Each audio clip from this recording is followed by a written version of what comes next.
महाराणा प्रताप का जन्म 9 मई 1540 को राजस्थान के कुंभलगढ़ में हुआ था। उनके पिता महाराणा उदय सिंह द्वितीय और माता रानी जयवंता बाई थीं। बचपन से ही प्रताप में वीरता और साहस की अद्वितीय भावना थी।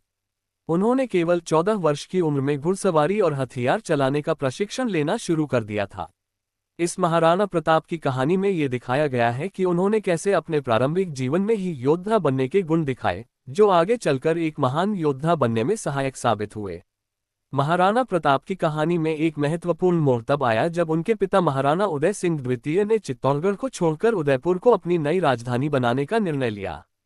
मुगल सम्राट अकबर ने चित्तौड़ पर आक्रमण कर दिया था और उदय सिंह ने इस संकट का सामना युद्ध से बचने के लिए संधि करके करना चाहा।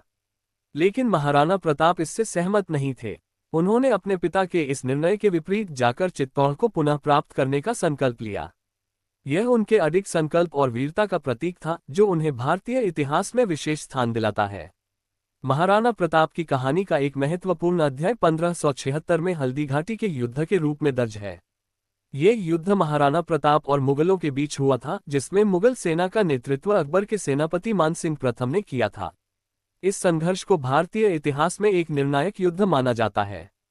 महाराणा प्रताप की सेना के पास केवल 20,000 सैनिक थे, जबकि मुगल सेना में लगभग 80,000 सैनिक थे। इस युद्ध ने महाराणा प्रताप की रणनीतिक कुशलता और युद्धकला को उजागर किया, जिसमें उन्होंने मुगलों की विशाल सेना का मुकाबला किया।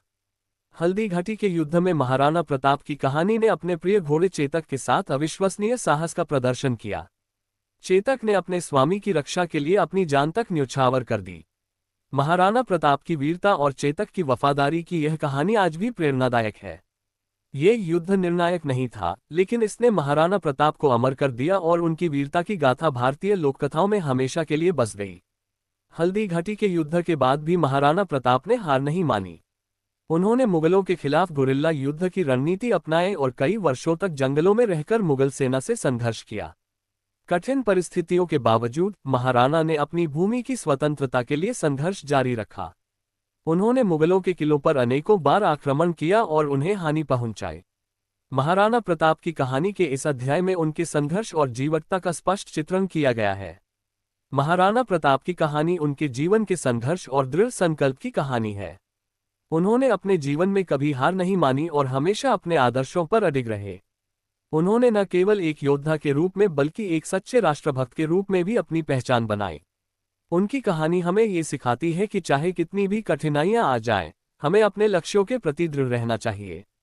महाराणा प्रताप की कहानी में उनकी कथा को सुनकर हर व्यक्ति प्रेरित हो जाता है और यह सोचने पर मजबूर हो जाता है कि कठिनाइयों में भी किस प्रकार से अपने आदर्शों पर टिके रहना चाहिए। महाराणा प्रताप का जीवन एक प्रेरणादायक गाथा है, जो हमें साहस, निष्ठा और आत्मसम्मान की सीख देता है। उनकी कहानी हर भारतीय के लिए गर्व का विषय है और हमें ये याद दिलाती है कि सच्चा बलिदान और निष्ठा कभी व्यर्थ नहीं जाती।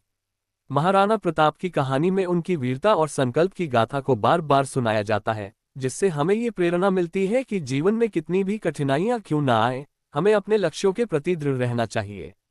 महाराणा प्रताप की वीरता और संकल्प ने उन्हें इतिहास के पन्नों में अमर कर दिया। उनकी कहानी आज भी उन तमाम लोगों को प्रेरणा देती है जो अपने जीवन में संघर्ष और कठिनाइयों का सामना कर रहे हैं। यह महाराणा प्रताप की कहानी हमें ये सिखाती है कि सच्चे योद्धा वे होते हैं जो अपने आदर्शों के लिए किसी भी हद तक जा सकते हैं। महाराणा प्रताप की इस अमर कथा से हमें यही सीख मिलती है कि संघर्ष ही जीवन का सार है और इसे जीने के लिए साहस और निष्ठा अनिवार्य है।